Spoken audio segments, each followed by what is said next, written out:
Hey guys, तो कैसे हो आप सभी।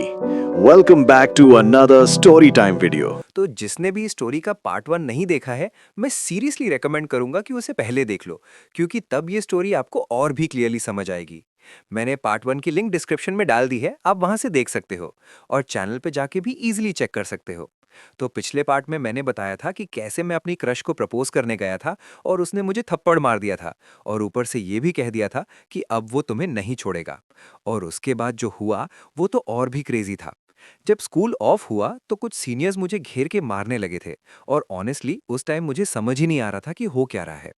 अच्छा हुआ मेरे फ्रेंड्स वहां आ गए, वरना पता नहीं और कितनी मार पड़ती। फिर मैं समहाउ घर पहुंच गया।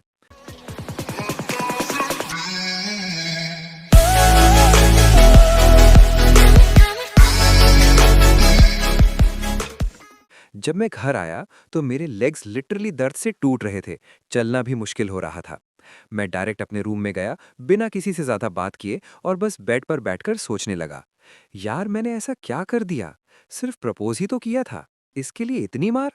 और सबसे बड़ा क्वेश्चन, कल स्कूल में क्या होने वाला है। ये सब सोचते सोचते मैं और भी टेंशन में आ गया था। फिर मैंने खाना खाया, पर ऑनेस्टली मूड बिल्कुल नहीं था, और फिर मैं सो गया। अगले दिन जब मैं स्कूल गया तो मेरा बेस्ट फ्रेंड सीधा मेरे पास आया और उसने जो बोला, उसने तो मेरी टेंशन डबल कर दी। भाई, जो लोग तुझे कल मार रहे थे ना, उनमें से एक तेरी क्रश का भाई है। ये सुनते ही मुझे सब समझ आ गया। मैं अंदर ही अंदर बोला, बस आज तो पक्का मेरी वाट लगने वाली है। मैं क्लास में गया और मैंने अपनी क्रश की तरफ देखा।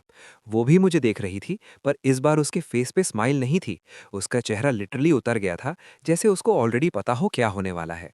मैंने सोचा ब्रेक में बात करके सब क्लियर कर लेता हूँ। ब्रेक हुआ, मैं गया उसके पास। थोड़ा नर्वस भी था, पर फिर भी मैंने पूछा। उसने सीधा बोला, मेरा भाई बहुत गुस्से में था और आज वो तुम्हें नहीं छोड़ेगा।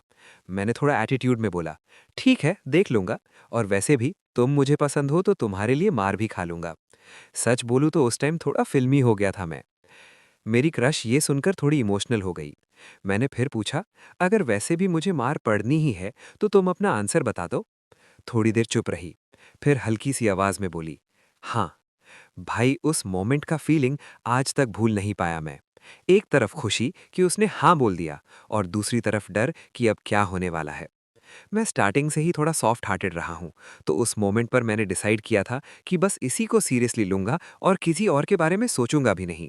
फिर उसने मुझे सच बताया, मैं भी तुम्हें लाइक करती थी, पर मेरा भाई इसी स्कूल में है, इसलिए कभी कह नहीं पाई। और कल जब तुमने प्रपोज किया तो मेरा भाई कॉरिडोर से देख रहा था, इसलिए मुझे थप्पड़ मारना पड़ा। मेरा दिमाग लिटरली हैंग हो गया था। मैं बस सोच रहा था, भाई ये मूवी चल रही है क्या मेरी लाइफ में। फिर उसने बोला, तुम प्लीज मेरे भाई से माफी मांग लेना और कुछ मत बोलना। मैंने बोला ठीक है, और फिर मैं वहां से निकल गया। स्कूल ऑफ हुआ, मेरे फ्रेंड्स बोले चल हम साथ चलेंगे। मैंने कहा नहीं, तुम लोग कुछ मत करना, मैं हैंडल कर लूंगा। हम जैसे ही स्कूल के बाहर आए, वो लोग ऑलरेडी वहां खड़े थे। जैसे ही मैं उनके पास गया, एक ने सीधा मुझे थप्पड़ मार दिया, और उसी टाइम मुझे समझ आ गया कि यही है उसका भाई। उसने बिना कुछ सोचे समझे दो और थप्पड़ मार दिए और बोला, अगली बार मेरी बहन के आसपास भी मत दिखना। उस टाइम मैंने कुछ रिएक्ट ही नहीं किया, बस ओके बोला और वहां से चला गया। अगले कुछ दिन मेरी क्रश स्कूल ही नहीं आई, और जब वापस आई मैंने उससे बात करने की ट्राई की, पर उसने बात ही नहीं की। वो मुझे इग्नोर करती रही। मैं हर रोज उसकी तरफ देखता, सोचता आज बात करेगी, पर वो कभी नहीं बोली। उसके बाद 8th स्टैंडर्ड खत्म हो गया और उसने स्कूल चेंज कर लिया। सच बोलूं तो उस टाइम बहुत बुरा लगा था, पर मैं कुछ कर भी नहीं सकता था। आज भी जब उसे याद करता हूं तो थोड़ी सी स्माइल आ ही जाती है। और एक बात बताऊं, अब वो मेरे टच में भी नहीं है।